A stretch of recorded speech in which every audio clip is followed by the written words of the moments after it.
Thank you all so much for stopping by today. So I really wanted to make a quick video just to show you the progress of our patio planner. So if you're new, thanks so much for joining us. Thank you so much for taking time out of your day and watching our videos. And make sure that you hit the subscribe button and tap the bell so that you can receive notifications, because we are offering gardening tips, tricks, techniques, and we also do product reviews as well as recipes. So a few weeks ago, I felt like my gardening world had shattered. We really had a situation and emergency going on our hands. I will make sure that I link that video below because everything is growing well. I just wanted to show you everything that's going on. We do have a little pest pressure here, but we're getting it up under control. And the good thing about this planter is it's a little bit bigger, so we were able to plant a few more things. So if you remember, we had marjoram, we had thyme, we had calendula, we had tomatoes, basils, and you know I always love to plant vegetables with flowers. Now what I'm going to show you is this bee. If you saw, he absolutely loves this marjoram. This marjoram it has the little flowers on here. I have been trimming it back and actually dehydrating it in the dehydrator, but I think I went a little bit overboard with the marjoram this year, because we have 3 plants. They're growing really well, but I think I did go overboard, and that's okay. I think I also went a little bit overboard on the thyme. The thyme is growing great. We actually started this thyme from seeds, and y'all ought to see me just walking out here just doing this every time I walk out. It just smells so good. But these were started from seeds, and I just love the growth and the smell on it. And we have all types of thyme over the garden. Again, our pentas are doing well. You know I love to put vegetables and flowers together. As you can see, I think the bee just left, but I like to encourage the bees to come on over, and so that way they don't have very far to pollinate some of our fruiting vegetables. And then the calendula, we have been actually harvesting those and dehydrating them because we make calendula salve, and you can also take these flowers and dry them and make your salad very beautiful. Okay, make it beautiful and put some of the flowers on top of the salad. In the back, kind of on the side, we planted 2 tomatoes in this area. These were the good-hearted tomatoes, and what I'm going to tell y'all is they have really been producing. I cannot pick these fast enough. As you can see, I try to wait till they're as red as possible, but a lot of times the birds want to come and try me, okay? They want to come try me up, and so a lot of times I'll just come out and I'll just pick them.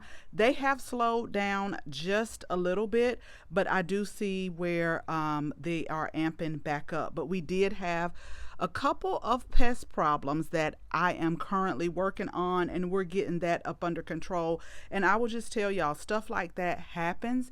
It's just a matter of making sure you stay on top of it, you get it up under control, because that's just how it is. That's how it is in nature.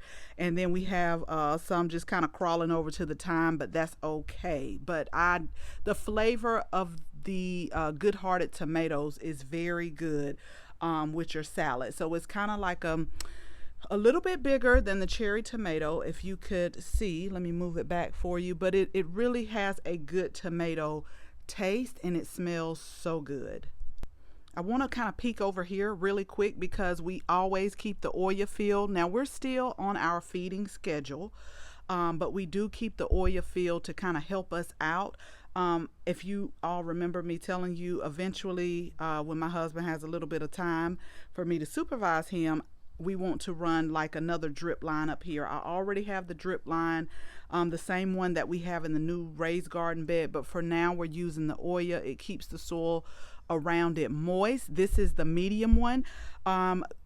Again, go back to the video and you can see it. We just dug the hole in the soil and put it down, and we just take the top and keep it filled. And this purple basil is amazing. Okay, we've been picking off and shredding some basil in our salad, so it's absolutely flavorful. And then we had the other tomato plant that is right here.